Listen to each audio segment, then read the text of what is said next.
Les pido que a partir de este momento me acompañen utilizando la etiqueta #Conclub Bolivia. #Conclub Bolivia. Recuerden que recibo todos sus comentarios en mi cuenta en Twitter, que es @JosemanuelCNN, @JosemanuelCNN. Evo Morales podría convertirse este domingo en el presidente que más reelecciones ha ganado en América Latina en lo que va de este siglo. Esta es la cuarta ocasión que se postula, aunque su candidatura no ha estado alejada ni exenta de polémicas. Mi compañera Gabriela Matute Ordaneta nos amplía en el siguiente informe. El 22 de enero de 2006, Evo Morales se convirtió en el primer presidente de Bolivia de ascendencia indígena. Llegaba al poder con un amplio respaldo popular, 54% de los votos. Y su partido, Movimiento al Socialismo, se consolidó como la primera fuerza política del país. Meses después, el 6 de agosto, se instaló la Asamblea Nacional Constituyente para cumplir una de sus promesas electorales: redactar un nuevo texto constitucional, iniciativa similar a la de Hugo Chávez en Venezuela y Rafael Correa en Ecuador. La nueva constitución fue refrendada por más del 60% de los bolivianos 3 años después, en enero de 2009. Allí se ratificaba el límite de 2 periodos consecutivos para la presidencia. Evo Morales logró la reelección el 6 de diciembre de 2009. Y aquí, con más del 63%, se ha impuesto este proceso de transformaciones en lo estructural, en lo social, en lo cultural. En abril de 2013, una sentencia del Tribunal Constitucional le abrió las puertas a una tercera candidatura, bajo el argumento de que su primera elección ocurrió antes de la entrada en vigor de la nueva Constitución, decisión muy criticada por varios sectores que acusaban de parcialización al Poder Judicial. Obtuvo un amplio respaldo popular en las elecciones del 12 de octubre de 2014. No hay por qué tener miedo al pueblo. Es lo más democrático hacer referéndum. Intentó abrirse camino para un cuarto mandato, mediante un referendo popular para modificar la Constitución. Pero más de la mitad de los votantes dijeron no en febrero de 2016. ¡No! Pero las puertas no se le cerraron. Un fallo del Tribunal Constitucional en noviembre de 2017 lo habilitó a postularse de manera indefinida, con el argumento de que es un derecho humano que está por encima de los límites que establece la Constitución. Eso garantiza una continuidad democrática, pero también garantiza la estabilidad, garantiza la dignidad y el trabajo por la igualdad con nuestra identidad del pueblo boliviano. Los sectores opositores calificaron el fallo como un golpe a la democracia y las protestas contra su candidatura se extendieron por todo el país. Pero el oficialismo defiende que la cuarta candidatura de Evo Morales cumplió con todos los requisitos legales. Gabriela Matute Ordaneta, CNN, Atlanta.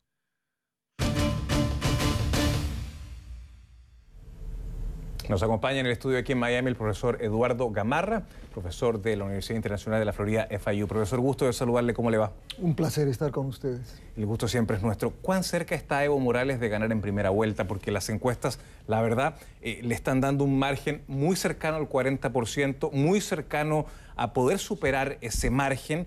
Y para ganar en primera vuelta hay que recordarle a la audiencia que Evo necesita 10 puntos, o sea, sobre 40 puntos y más de 10 puntos a favor de quien estaría en segundo lugar, que sería el expresidente Mesa, ¿no?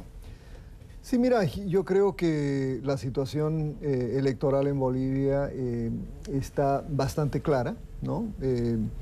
Evo está cerca de un cuarto mandato, está muy cerca de ganar en primera vuelta y el gran problema es que hay una oposición que no ha logrado básicamente montar ningún tipo de cercanía para entrar, pues ni siquiera producir una segunda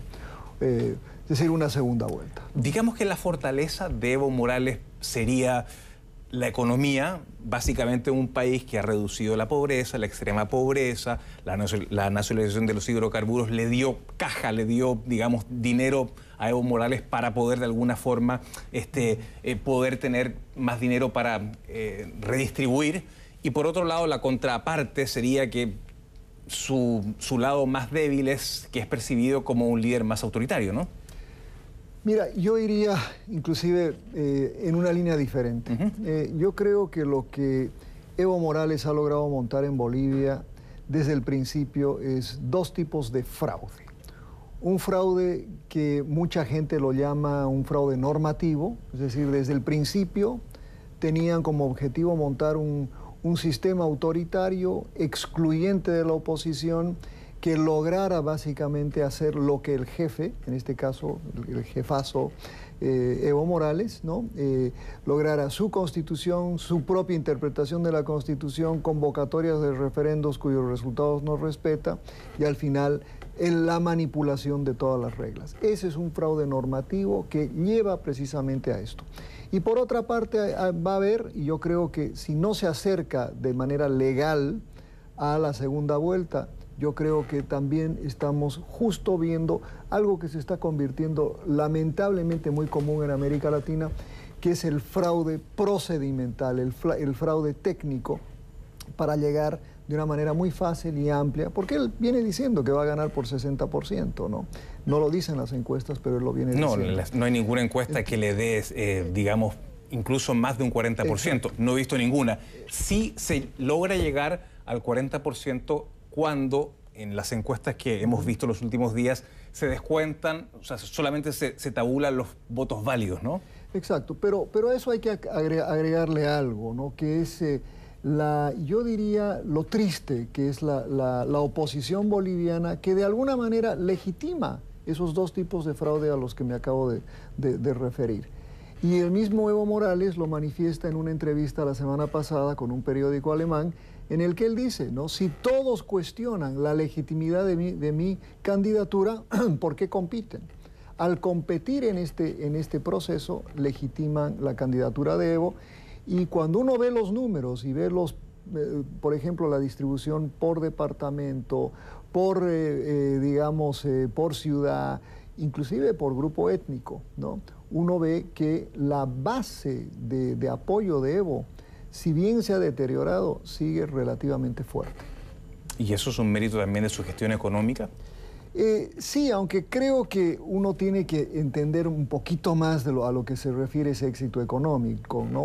Un boom de los commodities hasta 2013, Bolivia vive básicamente de sus reservas desde el año 2013, y lo que viene ahora, sea quien sea el futuro presidente, va a tener que tomar medidas drásticas, ¿no?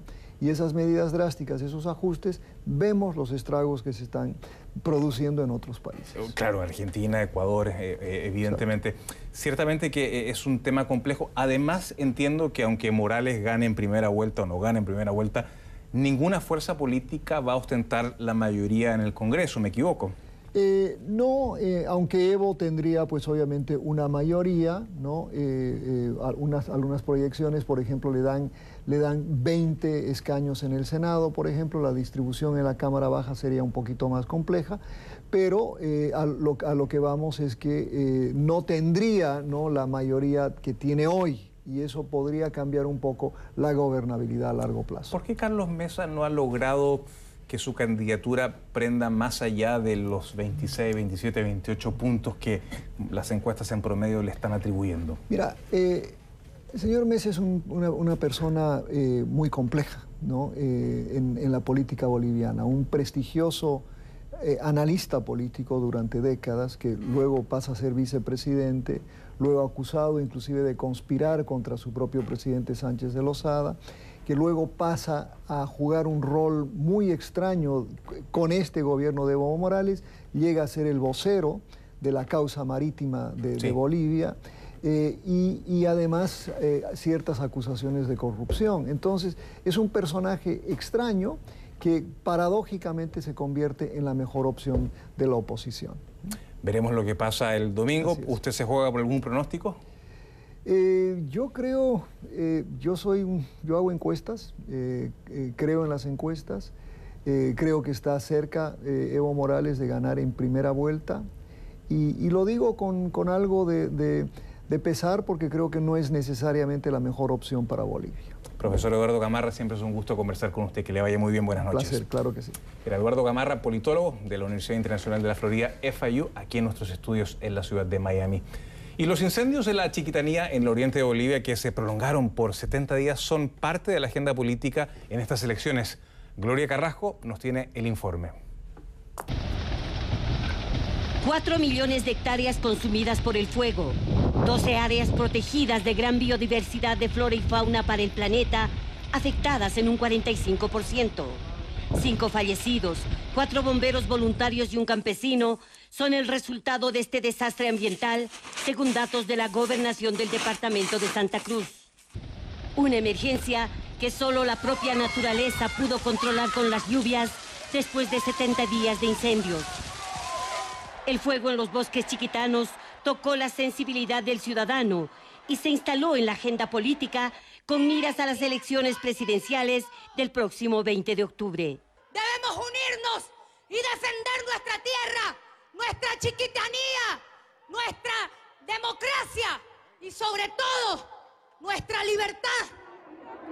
Con la misma consigna le siguieron los cabildos de ciudadanos de La Paz y Cochabamba. Estoy viniendo a defender la chiquitanía, estoy viniendo a defender todo el territorio boliviano. Según la presidenta de la Cámara de Senadores, Adriana Salvatierra, del partido de gobierno, el fuego en la Chiquitanía fue una enorme tragedia que no puede ser medida solo en términos electorales. Y nos deja una enseñanza enorme a nosotros en términos de gestionar los recursos necesarios, de gestionar las políticas públicas de respuesta inmediata a esto, que nos garanticen en otros momentos, en otras circunstancias, reaccionar de forma eficiente, de forma oportuna, con todas las lecciones aprendidas. Para analistas políticos como Franklin Pareja, el desastre ecológico en la Chiquitanía generó indignación en los ciudadanos por la falta de atención inmediata a la emergencia por parte del gobierno. Este ecocidio, esta catástrofe ecológica ha llegado casi a 2 meses de extensión y por lo tanto aquí es donde se produce una pedagogía ciudadana que entiende y avisora el futuro con temor, con preocupación, y eso sí que produce el deslave político que podría tener consecuencias electorales.